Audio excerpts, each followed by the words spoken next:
Isang individual ang nakilalang si Claudio Neves Valenti. Petsa ng kapanganakan, isang 48 taong gulang na lalaki.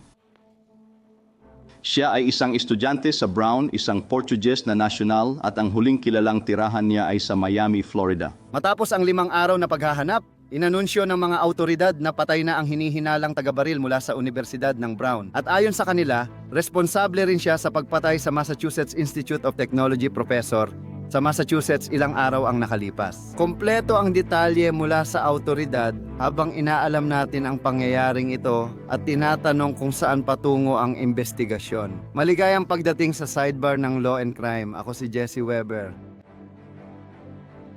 100% kaming kumpiyansa na ito ang aming target at sarado na ang kasong ito pagdating sa paghahanap ng mga taong sangkot. Naging makasaysayan ang Huwebes nang ianunsyo ng mga lokal, estado at federal na autoridad sa Providence at Boston na patay na ang suspek sa pamamaril sa Brown University. Ang pamamaril na naganap noong Sabado, Disyembre 13, ay nagresulta sa pagkamatay ng 2 tao, mga estudyanteng sina Ella Cook, Mohamed Aziz Mirsokov at 9 na iba pa ang nasugatan. Kumpirmadong ang suspek sa pamamaril ay siya ring responsable sa pamamaril kay Professor Nuno Lorero ng Massachusetts Institute of Technology, professor ng Agham Nuklear, Inhinyerya at Pisika. Namatay siya 2 araw pagkatapos sa kanilang bahay sa Brookline, Massachusetts. Ayon sa ulat, iisang tao ang konektado sa parehong insidente. Kinumpirma nato ng mga autoridad, ang suspect na namaril ay kinilalang si Claudio Neves Valente, 48 anyos na Portuges. Natagpuan siyang patay sa isang storage facility sa New Hampshire nung huling bahagi ng Huwebes ng gabi. Malaking eksena yon, maraming pulis na may nakahandang baril. Nilusob nila ang pasilidad ng hindi alam kung armado, mapanganib, o naroon talaga si Valente. Nakakuha talaga ng search warrant ang mga federal para sa storage unit na yon dahil naniniwala silang konektado ito sa suspect. At nang makapasok sila sa loob, natagpuan nilang patay na si Valente. At pinaniniwala ang namatay siya dahil sa tama ng baril na siya mismo ang bumaril sa sarili niya. Kaya pagdating sa mga detalye kung paano nila siya natagpuan at ang mga galaw niya, gusto kong pag-usapan yon. Una, pumunta tayo sa press conference sa Providence, Rhode Island nung Huwebes ng gabi. Naantala ito ng ilang oras, at ito ang paunang paliwanag kung paano nila natagpuan ang hinihinalang mamamatay tao. Mula ito kay hepe ng pulisya ng Providence, Oscar L. Perez Jr. Isang interesadong tao ang nakita sa video footage na yon. Ang taong interesado ay nakita sa Hope Street na papunta sa Waterman Street. Isa ito sa unang mga video na inilabas namin. Tiningnan namin ang mga video footage at sa particular na insidente, isang video talaga ang nagbigay sa amin ng paglalarawan ng isang sasakyan. Iyon ay kinumpirma sa pamamagitan ng isang tip na natanggap sa tip center. Puno ng mga detective at ahente ang silid na iyon na araw-araw tumatanggap ng mga tawag. Maaga kaming nagsimula, gabi na umuwi. Pagkatapos nagbigay sa amin sina FLAC at license plate recognition ng ganitong paglalarawan ng sasakyan. May isang sasakyan na nakuha ni FLAC na nagdala sa amin sa isang car rental sa Massachusetts. Dahil doon, ang mga ahente at ang kanilang trabaho ay nakakuha ng footage ng taong ito, pati na rin ng kopya ng kasunduan na nagbigay ng kanyang totoong pangalan. Ang video ng taong iyon ay tumugma sa paglalarawan ng taong interesado sila. Ang Departamento ng Pulisya Gustong lagyan agad ng posas. Noong Huwebes ng gabi, nagkaroon kami ng isa pang press conference mula sa Massachusetts. Ayon kay United States Attorney Leah Foley ng Massachusetts, konektado ang taong ito sa parehong trahedya sa Brown University at pagkamatay ng propesor ng Massachusetts Institute of Technology. Ngayong 9:00 ng gabi, sinalakay ng federal agents ang storage locker sa Salem, New Hampshire para hanapin si Claudio Neves Valente, Portuguese national, na umano'y bumaril at pumatay sa 2 estudyante ng Brown University at isang professor ng Massachusetts Institute of Technology sa Brookline, Massachusetts. Nag-aral si Neves Valente sa Brown University sa Providence, Rhode Island gamit ang F1 visa, mga taong 2,000 hanggang 2021 at kalaunan ay nakuha niya ang legal na permanenteng paninirahan. Dati, dumalo rin siya sa parehong programa kasama si Professor Nuno Luriero ng Massachusetts Institute of Technology sa Portugal mula 1,975 hanggang 2,000. Bagaman si Neves Valente ay lumilitaw na nanirahan sa Florida mula Nobyembre 26 hanggang Nobyembre 30 ng taong ito, nagrenta siya ng kwarto sa hotel sa Boston. Noong Disyembre 1, nagrenta siya ng Nissan Sentra na may plaka ng Florida mula sa ahensya sa Boston. Sa parehong araw, nagmaneho siya sa paligid ng Brown University at ilang beses namataan ang kanyang sasakyan mula Disyembre 1 hanggang 12. Noong Disyembre 13, pumasok si Neves Valente sa isang auditorium sa campus ng Brown University habang may study session at nagsimulang magpaputok sa mga estudyante, pinatay sina Ella Cook at Mohamed Aziz Umerzakov at nasugatan ang 10 iba. Sa pagitan ng Disyembre 13 at Disyembre 14, bumalik si Neves Valente sa Massachusetts. Noong Disyembre 15, pinatay niya si Professor Nuno Luriero ng Massachusetts Institute of Technology sa bahay ni Luriero sa Brookline, Massachusetts. Habang nasa Massachusetts, pinalitan niya ang plaka ng Nissan Sentra ng hindi rehistradong plaka mula Maine. Kaagad pagkatapos ng pagpatay kay Professor Luriero, nagmaneho si Neves Valente papunta sa isang storage facility sa Salem, New Hampshire, kung saan nagrenta siya ng storage unit noong Nobyembre ng taong ito. Natukoy ng mga investigador ang sasakyan na nirentahan niya sa Boston at pagkatapos ay nagmaneho siya papuntang Rhode Island at nakita ang sasakyan sa labas ng Brown at may security footage na nagpapakita ng isang tao na kamukha niya. May mga online at pinansyal na investigasyong isinasagawa kaugnay ng kanyang pagkakadawit hindi lang sa sasakyan, kundi pati sa mga hotel na nirentahan niya. At sa sasakyan, ginamit niya ito hindi lang papuntang Rhode Island, kundi pabalik din ng Boston. At pagkatapos ay merong security footage na nakuhanan siya sa loob ng kalahating milya mula sa tirahan ng professor sa Brookline. At may video footage na nagpapakitang pumapasok siya sa isang gusali ng apartment sa location ng apartment ng professor. Kinagabihan, makikita siya mga 1 oras matapos na pumapasok sa storage unit, suot pa rin ang parehong damit na ginamit matapos ang pagpatay. Ngayon, may isa pa akong kailangang ipaliwanag. May 2 malaking tagumpay pagdating sa pagkilala sa bumaril. May tagalinis mula sa Brown University na ayon sa ulat ay sinabi sa mga investigador na nakita niya ang kahina-hinalang taong nakamaskara at suot ang parehong damit na nasa surveillance videos at larawan na napag-usapan natin at naglalakad itong paika-ika. Sinuri ng mga investigador ang footage noong Disyembre 1 at nakita nila ang taong ito. Pangalawa, Reddit. May isang hindi kilalang tao na nagpost sa Providence Reddit board na nakita raw nila ang suspect na naglalakad sa lugar at itinuro rin na naroon ang kanyang sasakyan. Nasa Reddit post, seryoso ako. Dapat suriin ng pulisya ang abong Nissan na may plaka ng Florida na posibleng nirenta. Sinuri ng mga autoridad ang footage at nakita nilang may sasakyang tugma sa paglalarawan ng Reddit user. Nag-uunay na ang mga piraso at yun din ang sasakyang nirentahan ni Neves Valente. Paalala lang, lumabas na maaaring ang isang tao ay nakasalubong o nakatagpo ang suspect. Baka nakita nyo na ang autoridad na gustong makausap ang taong malapit sa taong kinaiinteresan nilang suspect. May mga ulat din na ang suspect ay nasangkot sa isang pagtatalo o alitan sa isang tao bago ang pamamaril at pagkatapos ay tumakbo palayo. Nakakagulat ang koneksyon niya sa parehong krimen na nangyari sa loob ng 2 araw. Ayon sa autoridad, nagpaputok ng baril ang suspect sa Brown University, saka pumunta sa Massachusetts at pinatay ang propesor. Kaya ito ang kinumpirma ng mga investigador na si Valente ay nag-aral sa Brown ng 3 semestre. Graduate student siya na nag-aral ng pisika. Noong nangyari ang pamamaril, wala na raw siyang ugnayan sa universidad, maliban sa koneksyon mula 25 taon na ang nakalipas. Nag-aral siya sa Brown University mula 2000-2001 at umatras noong 2003. Nalaman namin na mula 1,975 magkasama sa isang akademikong programa sa Portugal, sina Valente at Luero, ang Massachusetts Institute of Technology na propesor na napatay. Ngayon, para maging malinaw, wala pang natutukoy na motibo.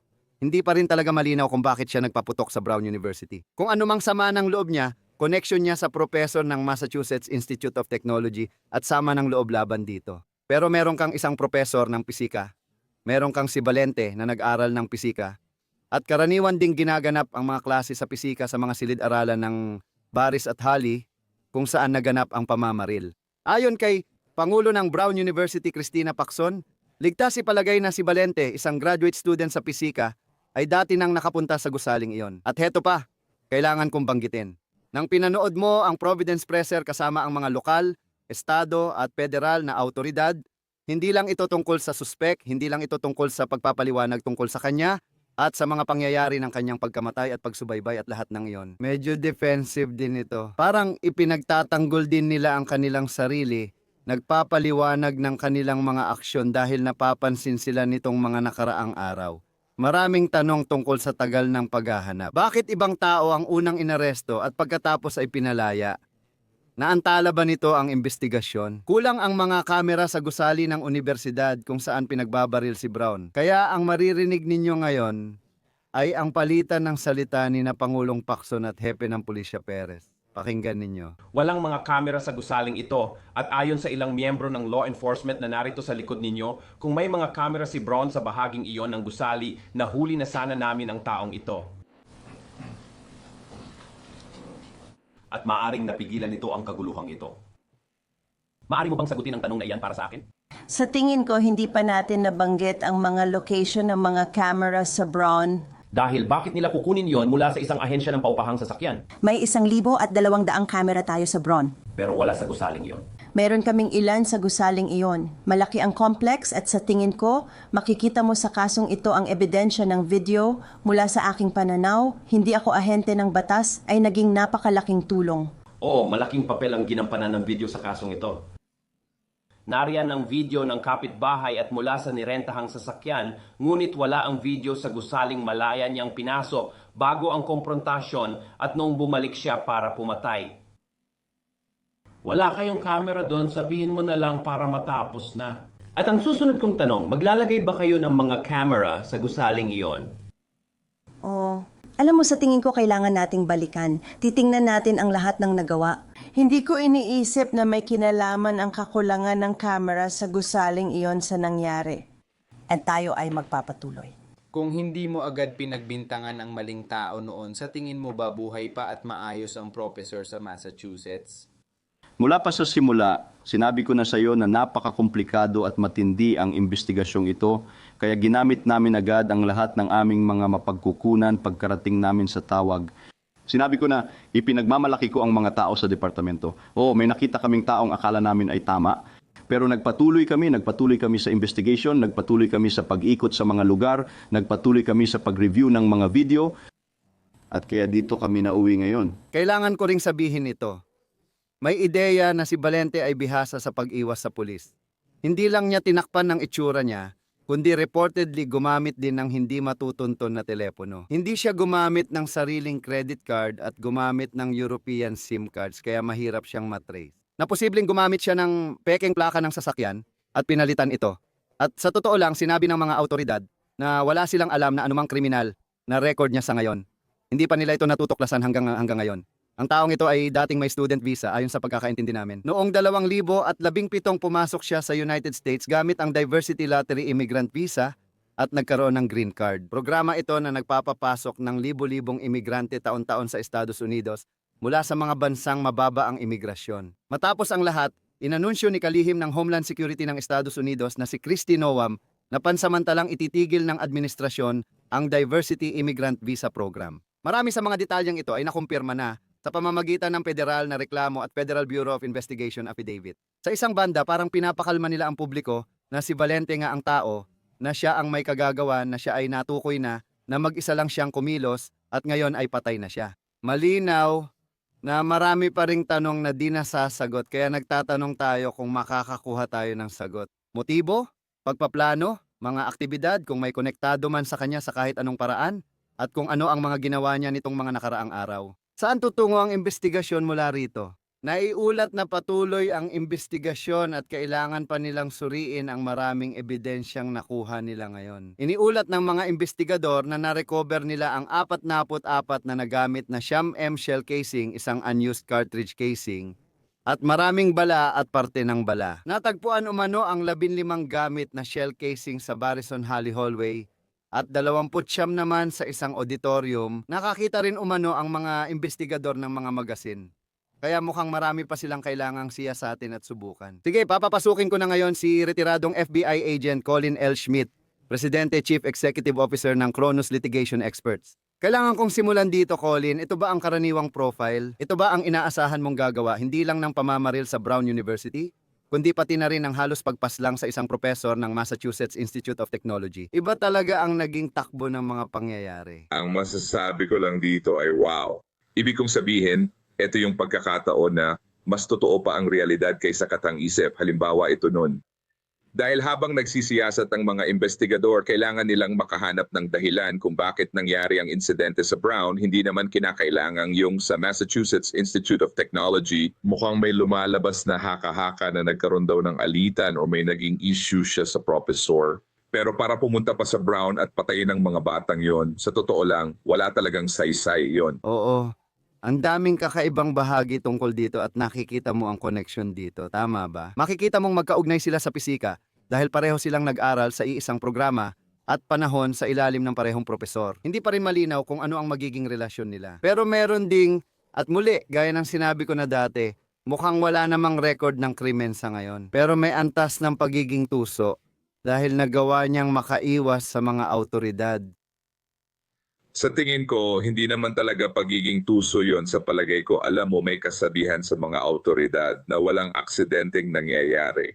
Pero ang katotohanan na malawak ng naiulat na kulang ang video surveillance ni Braun pagdating sa mga kwarto at sa mga nangyayari doon.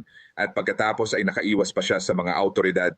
Sa tingin ko, sa pagkakataong ito, baka sinuwerte lang siya, maganda ang timing niya, kaya niya nagawang makaiwas sa mga autoridad. Pero buti na lang may FBI at iba pang mga ahensya ng batas na nakialam at nagawa nilang mahanap ang connection na yon. Sabi nila, alam mo, yung mga European na SIM card, baka yung mga peking credit card, yung mga plaka ng sasakyan. Palit-palit siya, tinatago ang pagkakakilanlan niya.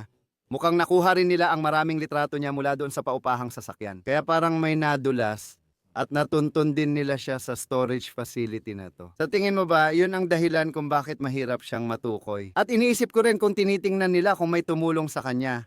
Kahit na parang hindi naman nila sinasabi na may iba pang sangkot. Oo, sigurado yung mga ginawa niya ay talagang nagpahirap para matukoy siya. Pero kapag may hukbo ka ng mga napaka-sopistikadong opisyal at ahente ng batas at mga ahensya, nagawa nilang paghiwalayin ang mahalaga sa hindi at natukoy siya, na lockdown siya at nagawa nilang iugnay ang dalawang marahas na krimen. Kaya siguradong may intention talaga dahil sa mga bagay na yon. At gusto ko lang ulitin, ito ay dahil sa traditional na paraan ng pagtatrabaho ng pulisya kaya nila natukoy ang taong ito at napigilan ang susunod niyang krimen dahil mukhang hindi siya titigil. Ano ang ginagawa nila para mas siyasatin pa siya ngayon? Well, gaya ng sinabi namin, palagay ko nabanggit na namin ito sa bawat episode, ang social media ang unang hakbang. And pagkatapos kakausapin nila ang lahat ng mga kakilala at miyembro ng pamilya niya, inaasahan ko na nagkaroon na ng search warrant sa huli niyang tinirhan. At gagawin lang talaga nila ay buuin ang kanilang timeline dahil tama ang sinabi mo. May tumulong ba, sumuporta, o nakakaalam sa balak niya pero walang ginawa para pigilan siya? Ayon sa autoridad, nakuha na nila ang pangalan niya bago ang insidente. Dapat ba nilang agad inilabas ang pangalan? O tingin mo bang nalagay sa panganib ang investigasyon kung ginawa nila iyon? Sa tingin ko nalagay sa panganib ang investigasyon dahil tila pinagtutugma nila ang mga detalye. Kung ginawa nila yon, baka nabigyan siya ng babala. Pagkatapos haharapin ng mga pulis ang armadong suspect na alam ng paparating sila. Kaya posible na may balak na siyang saktan ng sarili niya at dahil doon, maaaring hinihintay na lang niya ang mga pulis. Kung nakilala na siya noon pa, maaaring ang balak niyang saktan ang sarili niya ay nauwi rin sa pananakit niya sa mga pulis. Sa tingin mo ba kakaiba or may pagkakaiba ang mga pangyayari sa pagkamatay niya? Ibig kong sabihin, may mga pagkakataon na nagbabalita ka ng mga pamamaril na ganito at agad pinapatay ng mga pulis ang suspect. O gaya ng sinabi mo, pwedeng may pagkakataon na sila mismo ang nanakit sa sarili nila. Nakaka-interest ito. Alam mo, ilang araw ang lumipas bago siya natagpuan sa storage facility. Nagulat ka ba doon? Hindi ka ba nagulat doon? Dahil siguro naramdaman niya na, alam mo mainit na ang sitwasyon para sa kanya. Hindi ako nagulat. No? Sa tingin ko, kakaiba talagang makita siya sa storage unit. Karaniwan sa hotel room or sa kotse natatagpuan ang mga ganitong klaseng kriminal. Sa tingin ko, mataas talaga ang posibilidad na masangkot siya sa isang marahas na insidente kasama ang mga pulis. Kaya maring ito na ang pinakamainam na resulta sa pagdadala sa kanya sa hustisya. Alam mo kasi sa tingin ko mabigat ang armas niya. At nanginginig ako sa pag-iisip kung ano ang pwedeng nangyari sa mga pulis na pumasok para hulihin siya. May tiwala ka ba na magkakaroon tayo ng mga sagot sa lahat ng tanong na ito tungkol sa motibo, pagpaplano, mga aktibidad, at mga pag-uusap? May mga kasong natututo tayo at may mga hindi natin gusto. Sa tingin ko, di pa rin natin lubos na iintindihan ang pamamaril sa Las Vegas kahit ilang taon na ang lumipas. May tanong ako, kumpiyansa ka ba na gagawin nila ang masusing investigasyon? Pangalawa, ano ang itsura nun? Gumagawa ba sila ng ulat? Nagkakaroon ba sila ng press conference sa pagtatapos ng araw? Sino ang nangunguna? At siguro pangatlo, sa tingin mo ba makakakuha tayo ng mga sagot? Gagawa sila ng masusing investigasyon dahil kailangan nilang alamin kung may iba pang sangkot. Dahil ang pangunahing prioridad nila ngayon ay matukoy kung may banta pa sa komunidad. Ang BI, makukuha ba natin ang lahat ng sagot sa lahat ng ating mga tanong? Siguradong hindi. Hindi ko inasahan yon kasi sa social media laging may bagong tanong at teoryang conspiracy. At pagdating sa paglalabas nila ng impormasyon sa publiko, oo, sa tingin ko, darating ang panahon na sasabihin nilang siya lang ang kumilos mag-isa, siya lang ang nag-iisang taong sangkot at responsable dito. Pagkatapos magkakaroon ng after-action report sa Braun para malaman paano pa nila mapapalakas ang seguridad. Ngayon, lumalapit tayo sa mas malaking tanong na nabanggit ko na noon. Para sa akin, pangunahing tema ng press conference ng Providence, Rhode Island, ang kanilang pagtatanggol matapos mapunta sa sentro ng atensyon. Sa tingin mo ba hindi makatarungan ang Batikos sa kanila o dahil 5 araw ang ginugol sa paghahanap, dapat sana nahuli agad at naiwasan ito? Ano opinyon mo rito? Kapag may nawala na buhay, wala nang tinatawag na hindi makatarungang batikos lalo na sa ganitong kaso. Ganon talaga at sa kasamaang palad, kailangang harapin ng mga namumuno ang batikos dahil bata at estudyante ang napatay sa loob mismo ng kolehiyo. At tiyak na may inaasahan na dapat ay may antas ng seguridad doon at maaring nandoon nga sila. Di pa natin alam ang buong kwento at kung gaano ka-secure ang pasilidad. Yung paglalarawan mo na nag-press conference sila at ipinagtatanggol ang sarili, normal lang na reaksyon yun ng tao. Gaya ng sabi ko, ganyan talaga. Makakatanggap ka talaga ng batikos kapag may ganitong sitwasyon at anumang batikos ay patas lang dahil may mga namatay. By the way, Colin, paano ba gumagana ang testing sa forensics, di ba? Yung ballistic testing, DNA testing, lahat ng yan ay nangyayari na sa likod ng eksena, di ba? Paano gumagana yon? Well, kailangan muna nilang may masuri, syempre yung mga baril. Malamang dadalhin nila ito sa FBI lab, depende kung alin ang pinakamagandang lab doon o sa lab sa Rhode Island. At kung may iba pang bagay na kailangang suriin pagdating sa DNA para masiguradong siya lang ang nakipag-ugnayan sa mga gamit ng krimen.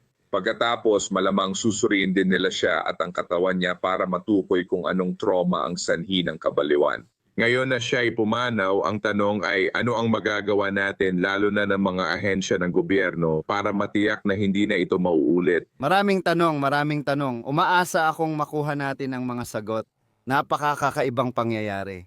Colin L. Schmidt, maraming salamat. Talagang pinahahalagahan ko ito. Kadalasan mas napag-uusapan ang suspek at investigasyon na tama lang naman. Pero hindi natin dapat kalimutan ang mga biktima, hindi natin dapat kalimutan ang mga namatay, hindi natin dapat kalimutan ang mga nasaktan, ang mga nasugatan, at ang mga pamilyang naapektuhan. Kailangan din nilang malaman ang nangyari dito. Salamat Colin L. Schmidt sa oras mo. Pinahahalagahan ko ito. Salamat, pinahalagahan ko ito. Yan lang po muna ang aming update dito sa Sidebar. Salamat sa pagsama sa amin. At gaya ng dati, pakisubscribe po sa YouTube, Apple Podcast, Spotify o saan man kayo nakikinig ng inyong podcast. Sundan ako sa X o Instagram. Ako si Jesse Weber. Magkita tayo muli.